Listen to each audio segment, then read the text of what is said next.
دا نو هغه جومې دي چې تازه تازه جوړ شوي دي. دا کشمش خانه ده. دننه کشمش خانې ته به هم ورسو چې داسې ډول جوړښت لري، څنګه انګور پکې راځړول کېږي. او دا خو ساده ساده جوړ دی.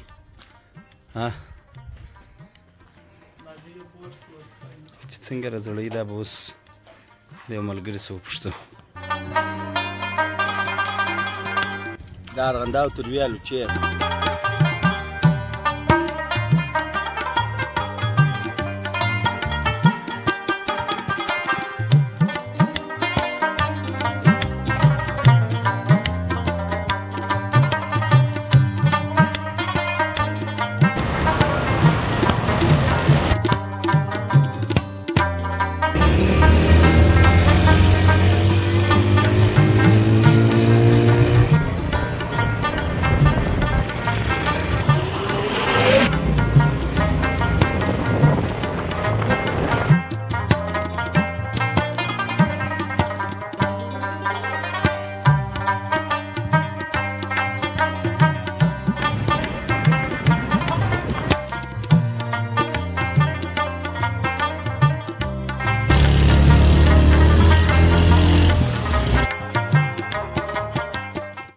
قدرمن لیدونکو بیا مې هم سلام ومنئ. کشمش خانې کې یو نو حاجي مختار اکا چې دی د دا ځای مسؤل دی هلته د دغه سیمې دی، نو دی به د کشمش خانې په باب موږ ته ووایي. که څه هم ډېری خلک خو پوهېږي، خو ښه دی چې هغه خلک نه پوهېږي هغه هم په دې اړه معلومات راکړي او په پوه سي. هغه هم حاجي مختار اکا دغه کشمش خانه کشمش څنګه پکې راځړول کېږي؟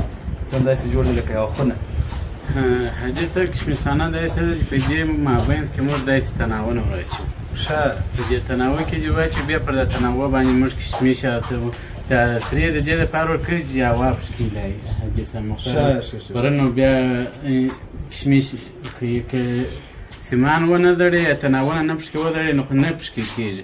په دې کې چې سیمان موږ وځړوو یو سر بل سر بره بیا انګور په راځړوي.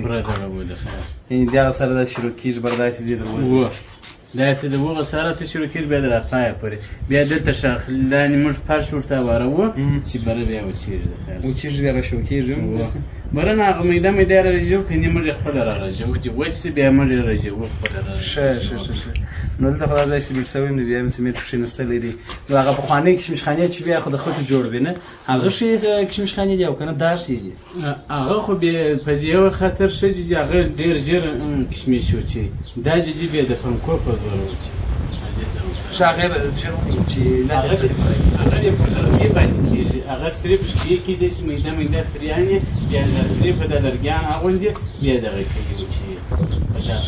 یعنې هغه خو د خټو جوړ دي نو دلته خو ښه باده مشک چلېږي نو د خټو هغې بیا نه کې خونه کې دي.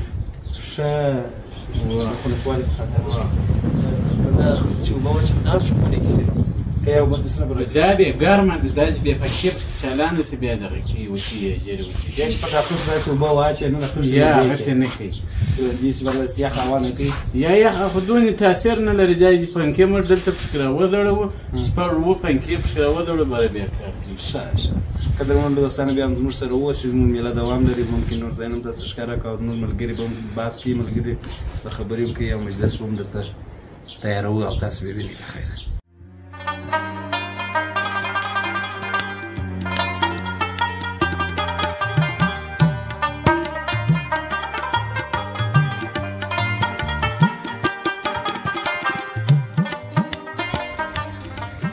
چې وینئ دا نو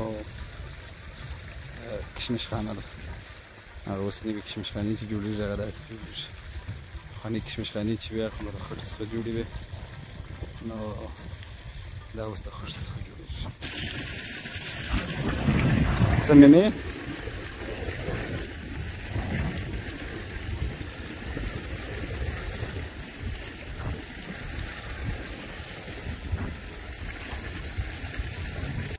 نو په دې ځای کې داسې درختې هم شته. مابین ځای داسې مکمل تش دی ګورئ. نو لوړ ښه توت کوي، ښه ونه ده.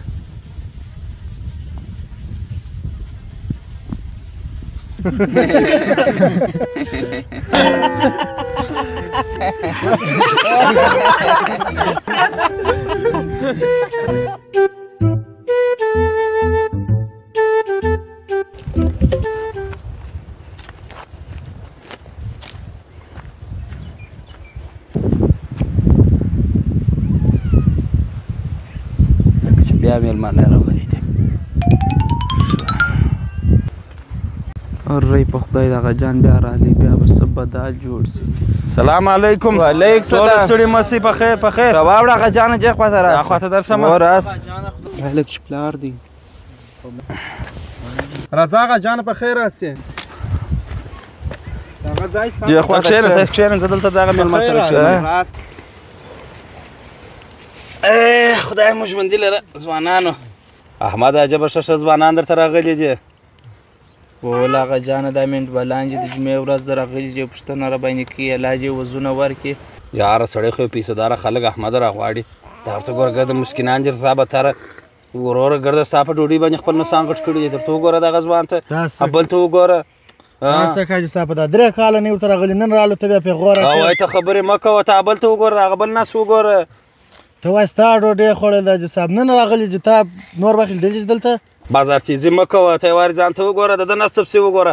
احمده سترګې لرې اوس نو زما په سترګو ورته وګوره. دا څه شي دي هلته وګوره کښنې کښنې هلته وګوره. حاجي صاحب تا ته ولې درد راغلی دی؟ زه خو شاغ یم چې دا نس مې داسې غټ سوی دی او خپل په ډوډۍ مې نس غټ کړی. ستا په ډوډۍ خو ما نس نه دی غټ کړی، تا ته داسې درد راغلی دی. دا دی وګوره مخامخ پیغور در کې احسان جنه پر معلومیږي. وایي ستا په ډوډۍ مې نس نه دی غټ کړی. پریشاب اوس بیخي ښه تربیه یې در کړې ده. واه واه بل وګوره.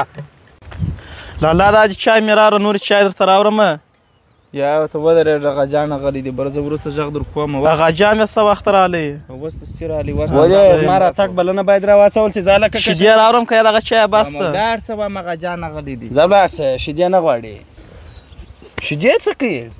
کوم وخت دونه نامیان سوه دونه خراباتیان سوه چې نن شیدې ورته راوړي چای ورته راوړي کلچه و کیک و دا و ها با کاکا دغه ترخې چای به چې خو دغه یوه کنجۍ اوبه چې ورشي بله بس دی. نو حاجي صاحب دا زامن دي دونې میلمه پاله دي ملګرتا هېڅ د میلمه احترام و عزت یې نه وکوي. کشر هلکه دی اوس راغلی ما ورته خبرې کړو دا ټول ستا د لاسه. هغه جانه دا ناکه چکې مه غورځوه نو.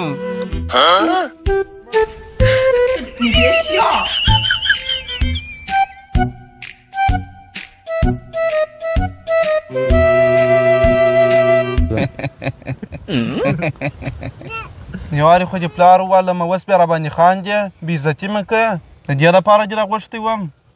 یار احمده ورکې کړه دا ستا پلار چې راتلی تا به موږ ته ولي موږ نه راتللو. په کال کې ورځ درته راسه بالا دی ورځ کښېني پیغوره کې زموږ ډوډۍ دې وخوړه دا دې وخوړه هغه دې وخوړه نس مو غټ کړی دی پلان نورستانه دی. دا څه کیسه ده که داسې کیسه بیا موږ نه راځو وروره.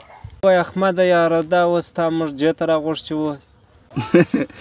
سادهګانو چا وایي چې دا زما پلار دی؟ تا ول هغه جانه ساده ده د نوم هغه جان دی. دا زموږ د دغه باغ بزګر دی.